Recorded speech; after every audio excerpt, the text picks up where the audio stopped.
Eternal Wedding Collections by Chungat Jewelry. ഇതെല്ലാം എന്റെ കല്യാണത്തിന് വാങ്ങിയതാ. വാവ്, ഇതെവിടുന്നാ? MV Chacko golden diamonds Angamaly. നെടുമ്പാശ്ശേരിയിലേക്ക് അനധികൃതമായി എത്തിച്ച അപൂർവ ഇനം പക്ഷികളെ തിരിച്ചയച്ചു. കഴിഞ്ഞ ദിവസമാണ് നെടുമ്പാശ്ശേരി വിമാനത്താവളം വഴി കടത്താൻ ശ്രമിച്ച വിദേശ പക്ഷികളെ കൊച്ചി എയർ കസ്റ്റംസ് പിടികൂടിയത്. നെടുമ്പാശ്ശേരിയിലേക്ക് അനധികൃതമായി എത്തിച്ച അപൂർവ ഇനം പക്ഷികളെ തിരിച്ചയച്ചു. കഴിഞ്ഞ ദിവസമാണ് നെടുമ്പാശ്ശേരി വിമാനത്താവളം വഴി കടത്താൻ ശ്രമിച്ച വിദേശ പക്ഷികളെ കൊച്ചി എയർ കസ്റ്റംസ് പിടികൂടിയത്. ഈ പക്ഷികളെ ചൊവ്വാഴ്ച പുലർച്ചെയാണ് തായ് എയർവേസിൽ തിരിച്ചയച്ചത്. തായ്ലൻഡിലെ അനിമൽ ക്വാറന്റൈൻ അതോറിറ്റീസ് അധികൃതർ പക്ഷികളെ ഏറ്റുവാങ്ങി. തിരിച്ചയക്കുന്നതിന് മുൻപ് കസ്റ്റംസ് നടപടികൾ പൂർത്തിയാക്കി.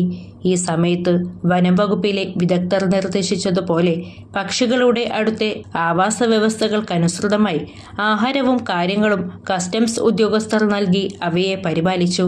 പിന്നീട് വനം വകുപ്പ് അധികൃതർ വിശദമായി പരിശോധിച്ച് ആരോഗ്യസ്ഥിതി ഉറപ്പുവരുത്തുകയും ചെയ്തു. വായു കടക്കാവുന്ന രീതിയിൽ പാക്ക് ചെയ്താണ് അയച്ചത്.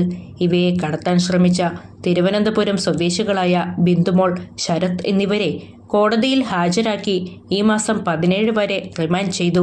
ഇത്തരത്തിൽ പക്ഷിക്കടത്ത് ആവർത്തിക്കാതിരിക്കാൻ കർശന നിരീക്ഷണം ഏർപ്പെടുത്തിയതായി കസ്റ്റംസ് അധികൃതർ അറിയിച്ചു.